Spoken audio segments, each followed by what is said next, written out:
দুদিনের ঠাসা কর্মসূচি নিয়ে ফের রাজ্যে আসছেন কেন্দ্রীয় স্বরাষ্ট্রমন্ত্রী অমিত শাহ। উত্তরবঙ্গে উচ্চ পর্যায়ের বৈঠক সেরে রাতেই চলে আসবেন কলকাতায়। এই প্রথমবার রাজ্য সরকারের অতিথি নিবাসে রাত্রিবাস করবেন তিনি।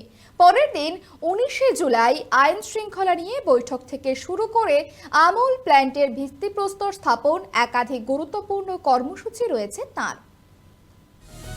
রাজ্যে ফের কেন্দ্রীয় স্বরাষ্ট্রমন্ত্রী ঠাসা কর্মসূচি নিয়ে বাংলায় আসছেন অমিত শাহ। 18 জুলাই প্রথমে উত্তরবঙ্গে যাবেন কেন্দ্রীয় স্বরাষ্ট্রমন্ত্রী অমিত শাহ। শিলিগুড়ির উত্তরকন্যায় উচ্চ পর্যায়ের প্রশাসনিক বৈঠক করার কথা রয়েছে তার। সীমান্তে নিরাপত্তা ব্যবস্থা আরও আঁটোসাঁটো করতে আন্তর্জাতিক সীমান্ত পাহারা, বিএসএফ এর আউটপোস্টের নজরদারি বৃদ্ধি এবং সীমান্তবর্তী নিরাপত্তা নিয়ে আলোচনা হবে এই বৈঠকে। 18 জুলাইয়ের সফরসূচি সন্ধ্যে 7:30 শিলিগুড়ির বাগডোগরা বিমানবন্দর থেকে কলকাতার উদ্দেশ্যে রওনা।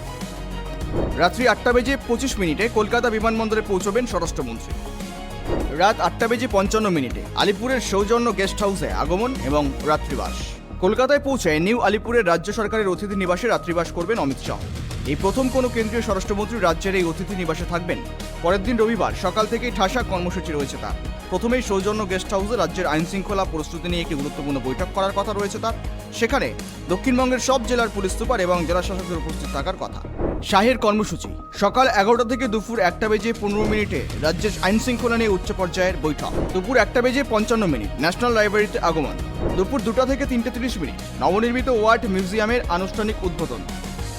বিকেল 3:55 বিশ্ব বাংলা কনভেনশন সেন্টারে পৌঁছবেন শাহ। বিকেল 4টে থেকে বিকেল 5:30 পর্যন্ত আমুল বেঙ্গল ডেয়ারি দই উৎপাদন কেন্দ্রের ভিত্তিপ্রস্তর স্থাপন।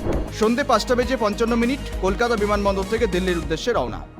সীমান্ত সুরক্ষা আঁটোসাঁটো করা থেকে শুরু করে রাজ্যের আইন শৃঙ্খলা ব্যবস্থা খতিয়ে দেখা, স্বরাষ্ট্রমন্ত্রীর ঠাসা কর্মসূচি ঘিরে এই মুহূর্তে নিরাপত্তা ব্যবস্থা আঁটোসাঁটো। ভোট পরবর্তী আবহে শাহের এই হাই ভোল্টেজ বঙ্গ সফর রাজ্য রাজনীতিতে নতুন কোনো মোড় আনে কিনা সেটাই এখন নজর। ত্রয়ন চক্রবর্তীর রিপোর্ট, কেটিভি বাংলা।